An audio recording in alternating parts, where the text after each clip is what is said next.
Em nome do Pai, do Filho e do Espírito Santo. Amém.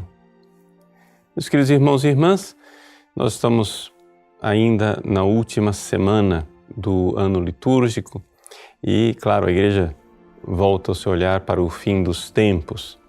O Evangelho de hoje, Jesus descreve a tomada de Jerusalém, que no tempo em que São Lucas traça as linhas desta página, provavelmente era um evento já acontecido. Ou seja, um evento que Jesus previu, mas que Lucas já tinha visto acontecer, porque a queda de Jerusalém aconteceu no ano de 70 depois de Cristo. O que acontece, porém, é que esta queda de Jerusalém, ela tem também um significado espiritual, místico. Por quê? Porque Jerusalém é a cidade santa que é cercada pelos pagãos e é pisada pelos pagãos. Ela é também a Igreja de Nosso Senhor Jesus Cristo, que é, ao longo dos séculos, hostilizada. Nós sabemos que a Igreja, como uma cidade bem edificada, ela pode ser hostilizada de duas maneiras. Uma é quando a cidade é cercada, o assédio da cidade. Então, a cidade forte resiste contra os inimigos exteriores. Mas uma outra maneira é aquela que ficou famosa na Guerra de Troia, em que os gregos colocaram um cavalo de Troia dentro da cidade, de tal forma que os troianos acharam que era um grande presente. Na verdade, eram soldados infiltrados. E então, Troia pereceu desde dentro. Também a nossa Santa Igreja, ela sofre uma batalha nesses dois frontes. Num fronte externo, daqueles que de fora atacam a Igreja. E num fronte interno, porque, claro, existe sim infiltração das forças do mal dentro das fileiras da própria Igreja.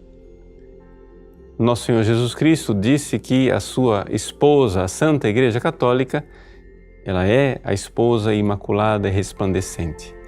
Mas a santidade da Igreja não é santidade de cada um dos seus membros.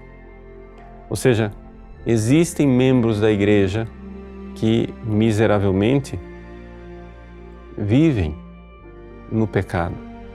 E mais do que isso, existe gente que nem sequer é membro da Igreja, mas comparece nas estatísticas oficiais. Nós sabemos que uma pessoa que perdeu a fé, ou seja, uma pessoa que não crê naquilo que crê e ensina a Santa Igreja Católica ao longo dos séculos, nós sabemos que essa pessoa nem sequer é membro da Igreja. Por quê?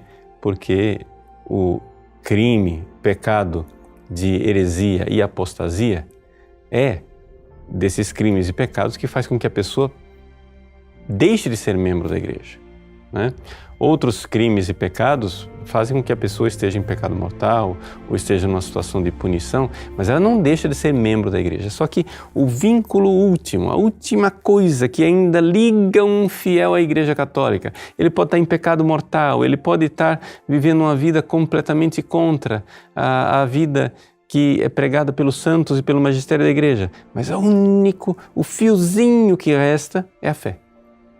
Se ele ainda tiver fé, ele ainda é membro da Igreja.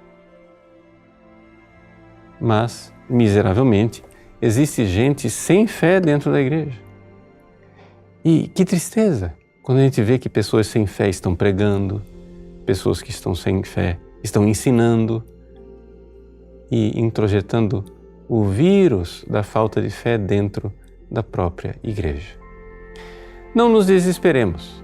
São situações terríveis, duras, precisamos rezar, precisamos oferecer sacrifícios para que a Santa Igreja de Cristo seja purificada, mas nosso Senhor Jesus Cristo já previu tudo isso quando falou de Jerusalém. Ele disse assim, que vai acontecer que serão mortos pela espada e levados presos para todas as nações, e Jerusalém será pisada pelos infiéis. Ou seja, a Santa Igreja vai ter infiéis dentro dela, até que o tempo dos pagãos se complete. Mas quando nós, permanecendo fiéis, virmos se completar esse tempo dos pagãos, virá o triunfo do Leão de Judá, o triunfo do Imaculado Coração de Maria. Permanecermos firmes quando essas coisas começarem a acontecer. Levantai-vos e erguei a cabeça, porque a vossa libertação está próxima. Deus abençoe você. Em nome do Pai, e do Filho, e do Espírito Santo.